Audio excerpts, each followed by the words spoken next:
Hi, and welcome to the Home Video Emporium.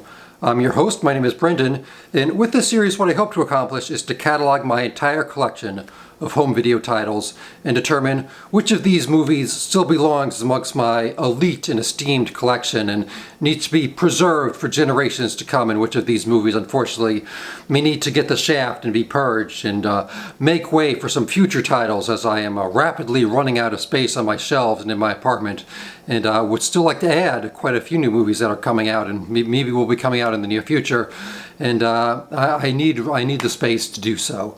So we've made a goal. We're going to try to get rid of 30 to 50 movies by the end of the series, and I think it's an attainable goal, and hopefully we're going to do it. Today's episode, we are discussing Luc Besson's 1997 sci-fi classic sci-fi film anyway, The Fifth Element. I saw this one, somehow I did not see this in the theater. I have no clue why. I remember my friends and I, we would go to the theater near where we lived, saw the preview for this all the time, saw it on TV, and we just never saw it. So this first time I saw this was on VHS.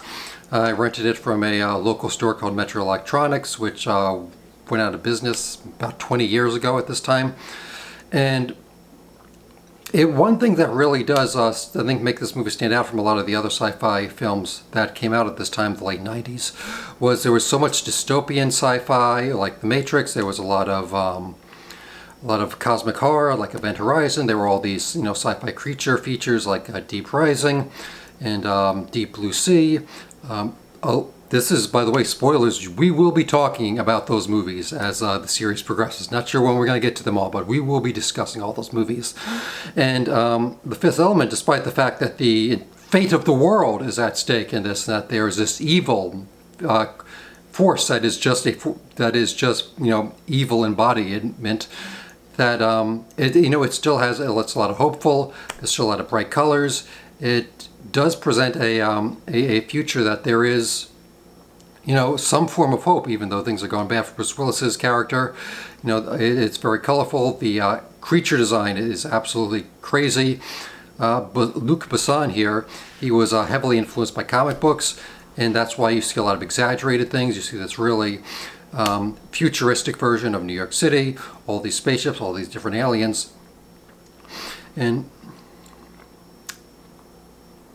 boy, okay, this is why I need to plan. I never plan on these things. I never write my notes. Okay, I think one of the reasons why this movie does stand out, and I still do rewatch it, even though I'm not gonna claim this is a great movie. There's plenty of things wrong with the plot.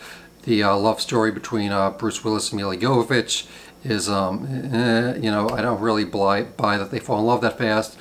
Oldman is a lot of fun. This is not his greatest, kind of villainous performance along the time.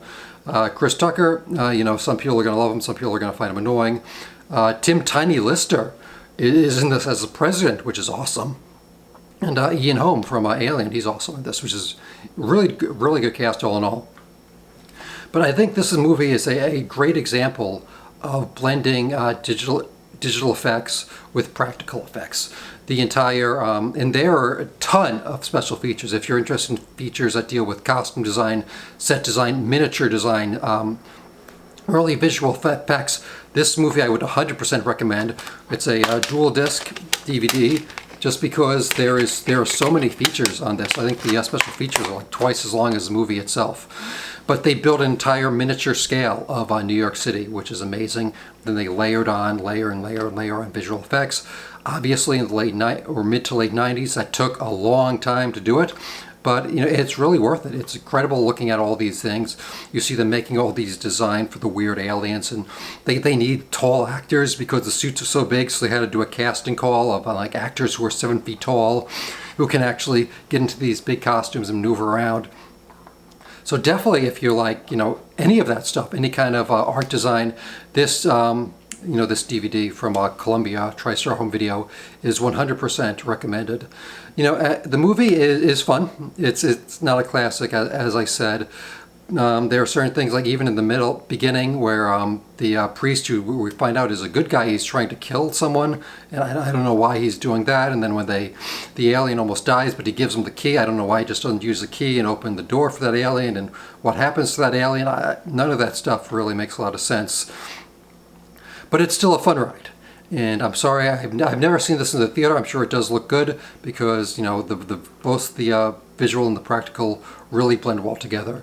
And it's a shame that some people really will just go one way over the other. I know that, you know, the miniatures, they take a long time. They're very expensive because of the time. So, you know, it's understandable why a lot of people don't do them as much. But, you know, movies like this, Lord of the Rings, where you really are seeing just, you know, excellent blends of all different layers of effects for the art department that really do create just a wonderful world to live in. So, have you seen The Fifth Element? What do you think about it? Is it worthy of being in the collection? Does it need to be purged? Let me know. And what do you think about, you know, Luc Besson in general? He's definitely had quite a few bad movies and produced quite a few bad movies. But, you know, when he's on his game, he can still really go good. And, yeah. So, that's going to wrap us up. Until next time, be kind and rewind to each other. And it's not a true home without home video. Thank you. Goodbye.